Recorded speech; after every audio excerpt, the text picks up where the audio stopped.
बातमीपत्रामध्ये आता पाहणार आहोत सकाळच्या महत्त्वाच्या 100 बातम्या अतिशय वेगवान स्वरूपात सुरुवात करूया। महायुतीच्या समन्वय समितीची आज संध्याकाळी 6 वाजता बैठक पार पडणार आहे। बैठकीमध्ये महायुतीचं धोरण ठरवण्यात येणार असल्याची माहिती राष्ट्रवादीचे प्रदेशाध्यक्ष सुनील तटकरे यांनी दिली आहे। उपमुख्यमंत्री एकनाथ शिंदे 5 नोव्हेंबरला कोल्हापूर दौऱ्यावर जाणार आहेत। कोल्हापुरात एकनाथ शिंदे शिवसेना गटप्रमुखांचा मेळावा घेणार आहेत। पश्चिम महाराष्ट्रात शिवसेना पूर्ण ताकदीने स्थानिक स्वराज्य संस्थेची निवडणूक लढणार आहे। मराठी माझी आई उत्तर भारत मावशी एक वेळ आई मेली तरी चालेल पण मावशी जगली पाहिजे असं वक्तव्य आमदार प्रकाश सुर्वे यांनी केलं। प्रकाश सुर्वे यांच्या वक्तव्यानंतर वाद निर्माण झाला। विरोधकांकडून टीका होताच प्रकाश सुर्वे यांनी आपल्या वक्तव्याबाबत दिलगिरी व्यक्त केली आहे। सांगलीच्या जत शहरात साखर कारखान्याच्या मुद्द्यावरून जयंत पाटलांचे विडंबनात्मक फलक लावण्यात आले। यावर विशाल पाटील आणि आमदार विश्वजित कदम यांचं कार्टूनही झळकले।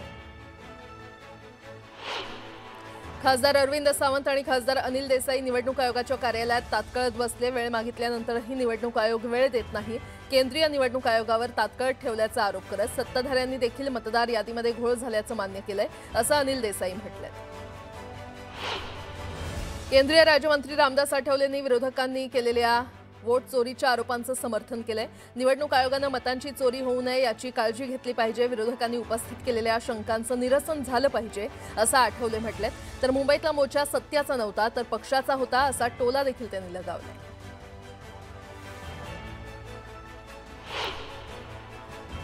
आता एक मोठी बातमी। एकीकडे मुंबई महापालिकेच्या निवडणुकीवरून मराठी विरुद्ध अमराठी असा वाद पेटलेला असताना दुसरीकडे शिवसेना आमदार प्रकाश सुर्वे यांनी विरोधकांच्या हाती आयतं कोलीत दिलंय। मराठी माझी आई आहे तर उत्तर भारत माझी मावशी आहे। आई मेली तरी चालेल मात्र मावशी जगली पाहिजे अशी मुक्ताफळं सुर्वेंनी उधळली। यावरून आता ठाकरेंची शिवसेना चांगलीच आक्रमक झालेली आहे। मतांसाठी माय मराठीचा अपमान करत असल्याची टीका सुर्वेंवर केली आहे।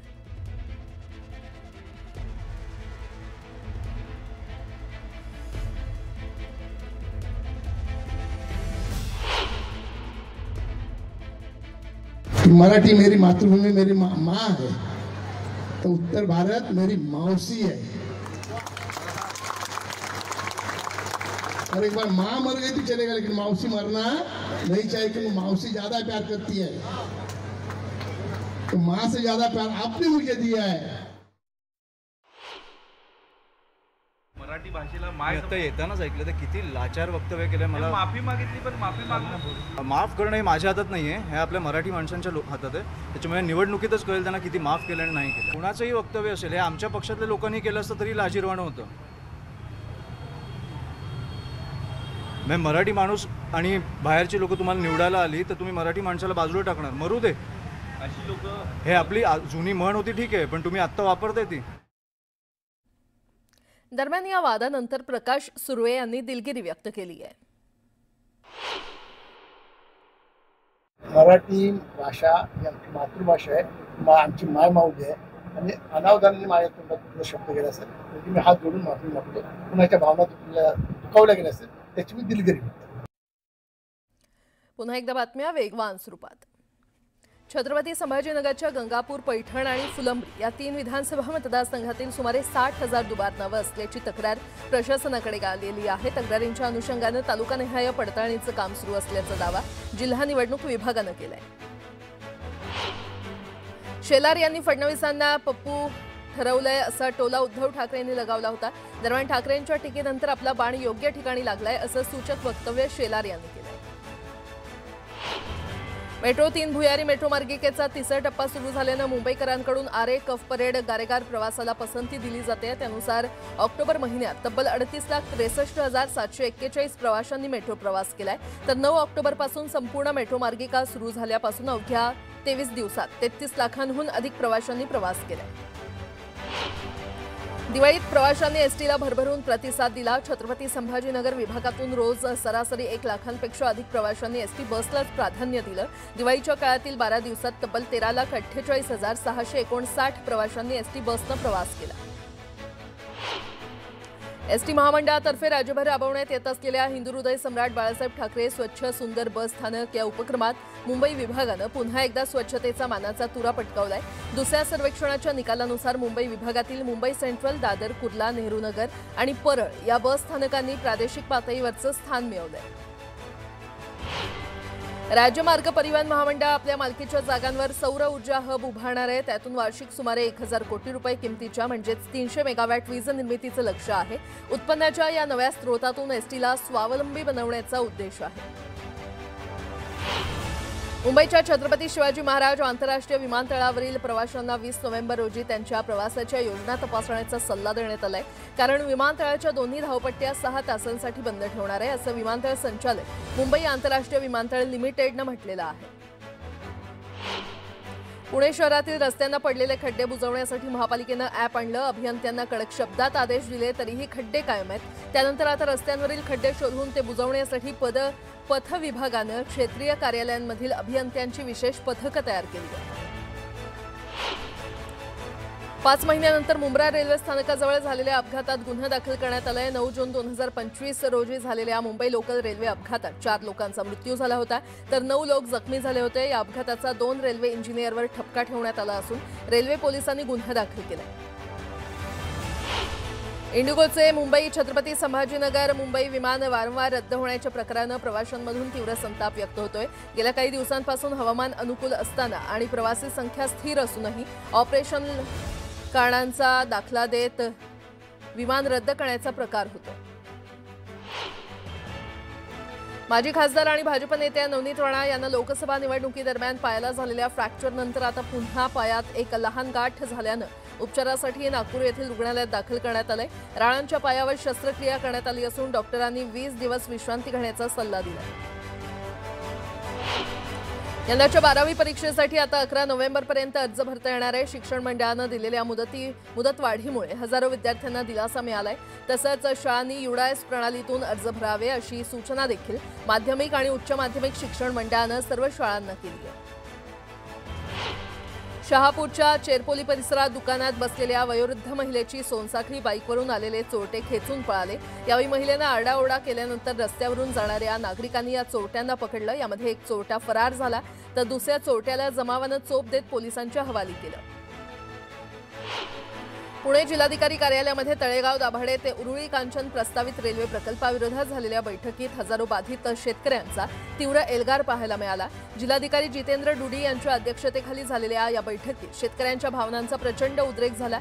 यावर जिल्हाधिकारी जितेंद्र डुडी यांनी रेल्वे अधिकाऱ्यांना तात्काळ नवीन पर्यायी मार्गावर पुनर्विचार करण्याच्या सूचना केल्या।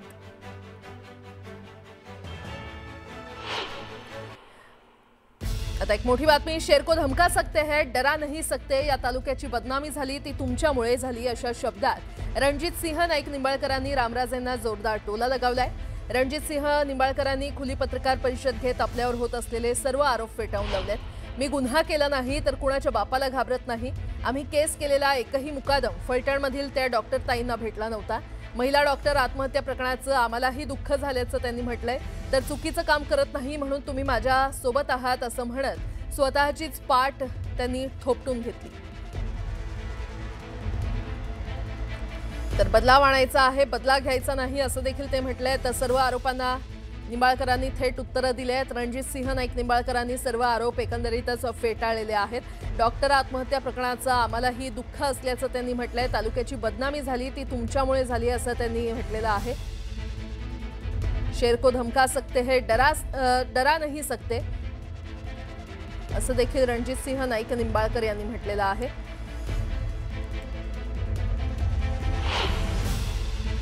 माझी या शुभदिनी तुम्हाला वॉर्निंग आहे, सावधगिरीची सूचना आहे। कारखाने काय तुमचे संसार उद्ध्वस्त केल्याशिवाय हे लोक राहणार नाही। तुम्ही नेहमी बीडचं नाव घेता, अख्ख्या जगात मालोजीराव नाईक निंबाळकराला जे जमलं नाही हे आपल्या फलटणचं नाव CNN आणि BBC न्यूजवर गेलेलं आहे की असं झालेलं आहे। एवढं लक्षात घ्या, इतकी बदनामी ही कशी धुवून काढायची। तर कमीत कमी त्यांना कोणाला पश्चाताप झाला नसेल, ज्यांनी कोणी काय केलं असेल त्याला माझं काय बोलायचं नाही। आमदार विधान परिषदेचे आमदार यांनी सांगितलं तर माझं नाव देऊन जातो. मी आज जाहीर सांगतो, मला तुमच्याबद्दल द्वेष नाही, पण तुम्ही चॅलेंज केलं. हे सांगतो की या तालुक्याची बदनामी झाली ते तुमच्यामुळे झाली आहे. तुम्ही कुणाला धमक्या देता नाव घ्या म्हणून? कुणाला धमक्या देता तुम्ही नाव घ्या म्हणून? अरे शेर को धमका सकते, डरा नहीं सकते. भाजपचे नेते आणि माजी खासदार रणजितसिंह नाईक निंबाळकर यांची फलटणमध्ये जाहीर सभा पार पडली आणि गेल्या काही दिवसात आपल्या विरोधात बिनबुडाचे आरोप केले जात असल्याचं रणजितसिंह नाईक निंबाळकरांनी म्हटलंय. ही सभा संपल्यानंतर महिलांनी रणजितसिंह नाईक निंबाळकरांना दुग्धाभिषेक घातला. यावेळी रणजितसिंह नाईक निंबाळकरांना अश्रू अनावर झाले होते.